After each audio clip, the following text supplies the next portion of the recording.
By 1943, the high-altitude skies over the industrial heartland of Germany had become a lethal arena, a private hunting ground for the most dangerous pilots in the world, the Luftwaffe's Experten.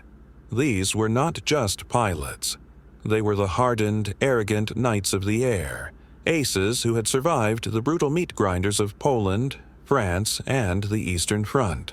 They flew what they considered to be the most perfect fighting machines ever created, the sleek, agile Messerschmitt Bf-109 and the powerful, pugnacious Focke-Wulf Fw-190.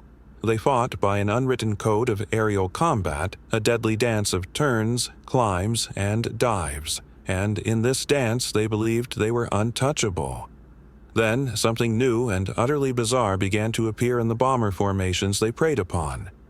It was an American fighter, but it looked like nothing they had ever seen. It was the Lockheed P-38 Lightning. To the German aces, whose culture valued aesthetic purity and engineering elegance, the P-38 was an insult. It was a monstrosity, an aeronautical joke. It lacked the clean, predatory lines of a proper fighter. With its two separate fuselages, its strange twin-boom tail, and a central pod for the pilot, it looked less like a thoroughbred and more like a clumsy workhorse, two planes crudely bolted together. The German pilots gave it derisive nicknames like the twin cigar or that clumsy thing with two tails. They would see its strange silhouette in the distance and laugh, convinced that such a large, heavy, and awkward-looking machine could never survive in a fluid, high-G dogfight against their nimble interceptors. To them, the P-38 was a flying contradiction, a big, fat, easy target. They saw it as a sign of America's naive and unsophisticated approach to aerial warfare. They were about to be educated in the most brutal way imaginable. The scene would play out with grim repetition. A confident German ace, perhaps a veteran with over 100 kills, would be patrolling at 30,000 feet. He spots a formation of P-38s escorting a box of B-17. He sees one P-38 slightly out of position. He smiles. An easy kill to start the day.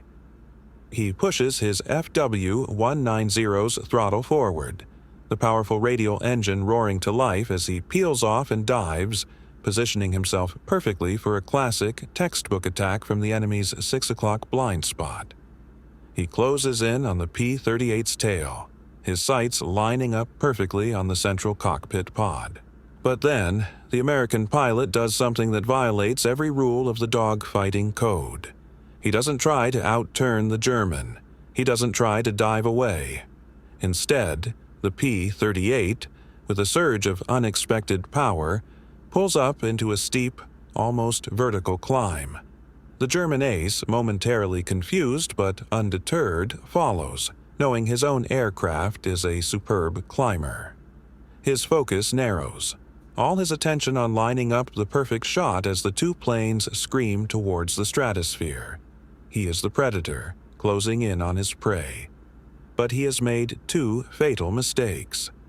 First, he has forgotten that the P-38 has two supercharged Allison engines, giving it incredible high-altitude performance and climbing power. Second, and most critically, he has failed to see the second P-38, the first one's wingman, that was flying high above, using the blinding sun as cover.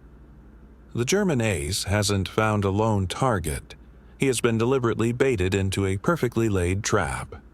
But the real shock, the part that turned German arrogance into pure, undiluted terror, was the P-38's secret weapon, a design philosophy so different from their own it was almost alien.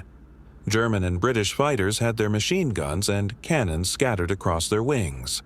This meant their bullets had to be angled to converge at a specific point in front of the plane. But the P-38 had its entire devastating arsenal packed tightly together in the nose of the central pod. 4.50 caliber heavy machine guns and a 20mm cannon. This revolutionary design meant the P-38 didn't just shoot bullets. It fired a solid, concentrated, inescapable wall of lead and high explosives.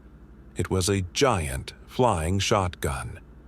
The German ace, still climbing, his eyes glued to the P-38 in front of him, would have no warning. One moment he was the hunter, seconds away from victory. The next, the P-38 from above would roll over and dive.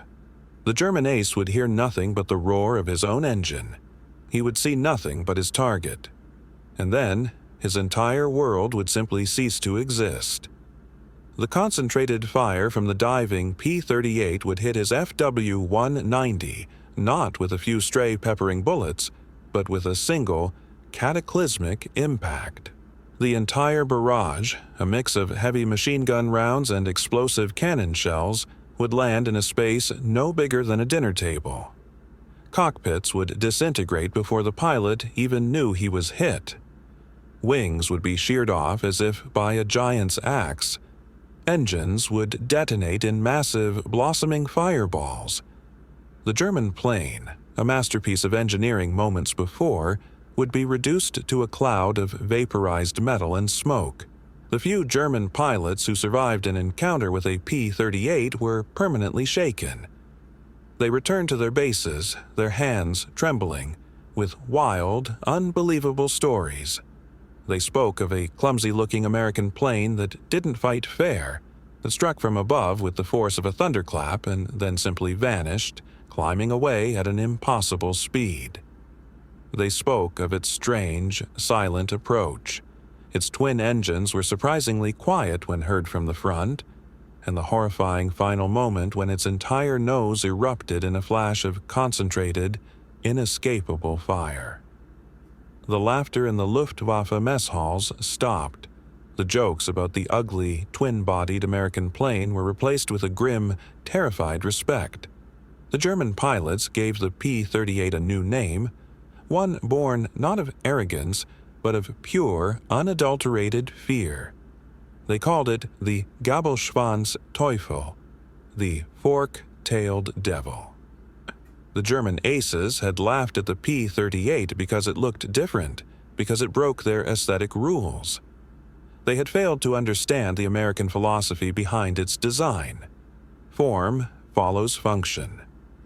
Its unconventional design was exactly what made it so deadly, and they paid for their arrogance with their lives, learning the hard way that in the skies over Germany, the most dangerous thing in the world was the ugly American fighter they had so foolishly and so fatally underestimated.